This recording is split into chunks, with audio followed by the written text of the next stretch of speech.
Every year, smartphones get bigger, bigger screens, bigger cameras, bigger everything. But here's the thing, our hands aren't getting any bigger. And honestly, when did flagship start meaning mini tablet?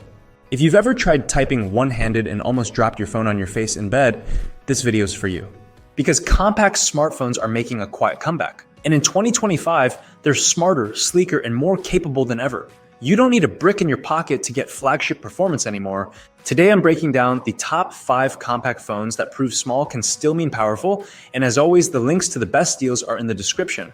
Let's start with the Galaxy S25. Off the bat, you'll notice it's remarkably sleek for what it offers. It sports a 6.2-inch display that's comfortably in the compact but usable range. It doesn't feel like you're holding a tablet, but you aren't compromising on screen real estate either.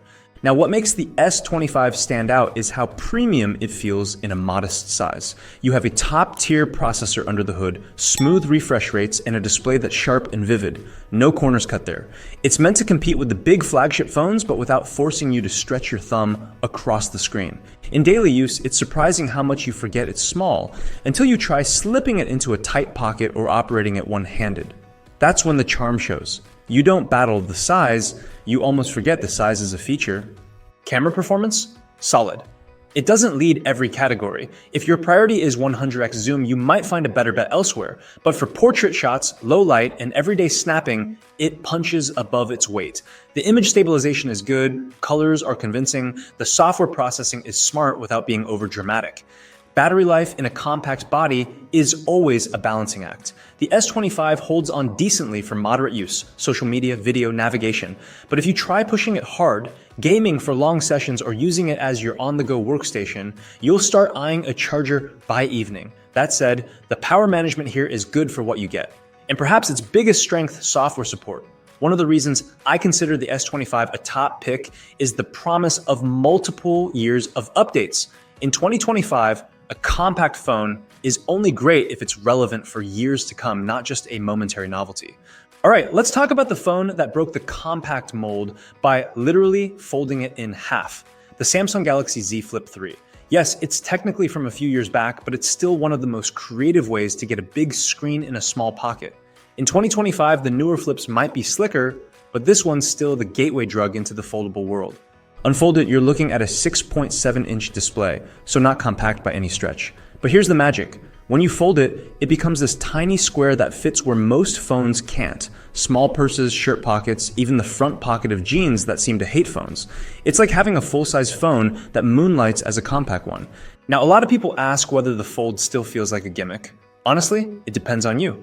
If you're the kind of person who loves flipping your phone closed after a call, and let's admit it, that feeling is fun, it's worth it. The hinge mechanism is satisfying, and the overall build feels far sturdier than you'd expect. You can actually leave it half folded for hands-free video calls or to watch a clip while you eat dinner. It's kind of like a phone with its own built-in kickstand. The outer display, that little cover screen, is another part of its charm. You can quickly check notifications, skip a song, or even take a selfie without unfolding it. It's surprisingly practical once you get used to it. The idea of glancing at messages without unlocking a massive slab of glass feels refreshing. Performance-wise, the Z Flip 3 still holds its own for day-to-day tasks. It's not quite a gaming powerhouse by modern standards, but scrolling, messaging, camera work, all smooth. The cameras themselves are fine. Not flagship level, but solid enough that most people won't complain. Think Instagram good, not award-winning photographer good. Now, battery life, that's where the laws of physics catch up. With a foldable design, there's simply less space for a massive battery. So if you're out all day filming, streaming, or navigating, you'll want to keep a charger nearby. On the flip side, pun intended, the experience of closing your phone when you're done using it can actually help you use it less. There's something psychologically satisfying about ending the scroll with a literal click. Now let's move to a phone that doesn't fold, doesn't shout flagship, but absolutely nails that balance between size, simplicity, and smart value, the Google Pixel 9a. This is the kind of compact phone that doesn't feel like a compromise. It's a little bigger than something like the iPhone 13 mini, but still comfortably one-handable. You get a 6.3-inch screen, but it's in that sweet spot, slim bezels, easy to grip, and light enough that it never feels top-heavy. For most people, this is what compact should mean in 2025, manageable without being microscopic. What makes the 9a stand out is how refined it feels for the price. Google has this way of making mid-range phones feel smarter than they should be. The Tensor G4 chip inside isn't just about speed, it's about what Google can do with it. That means all the neat AI tricks, like the new call screening that politely deals with spam, or the photo tools that let you erase strangers out of your vacation pictures like a digital magician, and the camera. Honestly, this is where the Pixel 9a punches way above its weight. It's not a massive multi-lens setup, but the images you get look crisp, balanced, and natural. The software processing gives you that trademark Pixel look, great contrast, realistic skin tones, and a sense of depth that feels professional even though you just tapped once. For casual photographers, it's the kind of phone that just makes you look good. Performance-wise, it's plenty fast for day-to-day stuff, social media, streaming, gaming, unless you're trying to run a mobile film studio on it, and battery life? Surprisingly solid. Google's efficiency improvements finally seem to have paid off, meaning you can make it through a full day of moderate use without sweating it. Where the 9A really wins, though, is longevity. You get 7 years of software updates. That's right, 7. For a mid-range phone, that's practically unheard of. It means you're not buying something disposable. You're getting a compact phone you can genuinely keep for most of the decade. And now, the iPhone 13 mini, the last true survivor of the small phone era. Every time I pick this up, I'm reminded just how enormous everything else has gotten. The Mini feels almost toy-like, in the best way possible. It's shockingly light, it fits fully in your palm, and if you've ever complained about phones being too big, this is your I told you so moment. With a 5.4-inch display, the 13 mini is the definition of compact. Yet Apple somehow managed to cram flagship hardware inside. You're getting the same processor that powered the iPhone 13 Pro series, so it's still smooth in 2025 for everyday use. Browsing, messaging, photography, video calls, all feel snappy.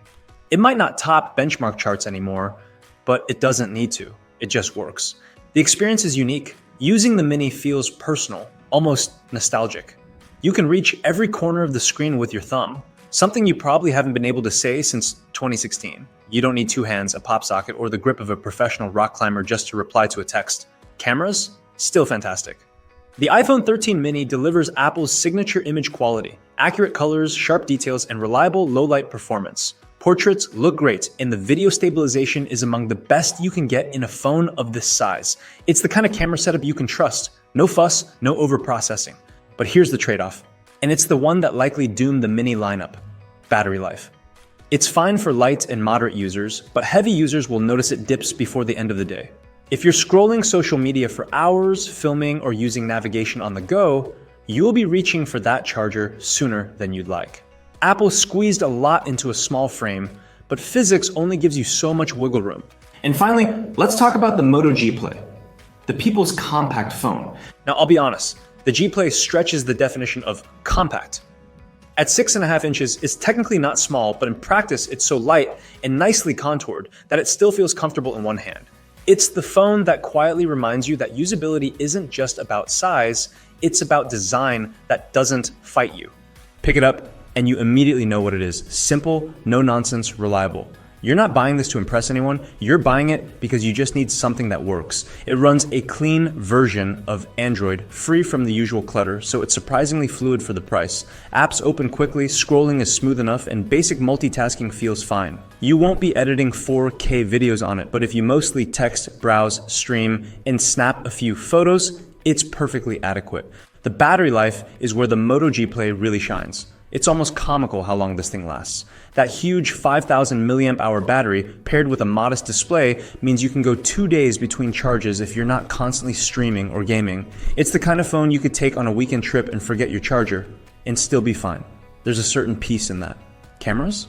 They're about what you'd expect, good in daylight, acceptable indoors, and a bit noisy in low light, but Motorola's image tuning has improved over the years. Colors look natural, and the main sensor is more capable than its price tag suggests. You won't get pixel-level computational photography, but you also didn't pay pixel prices.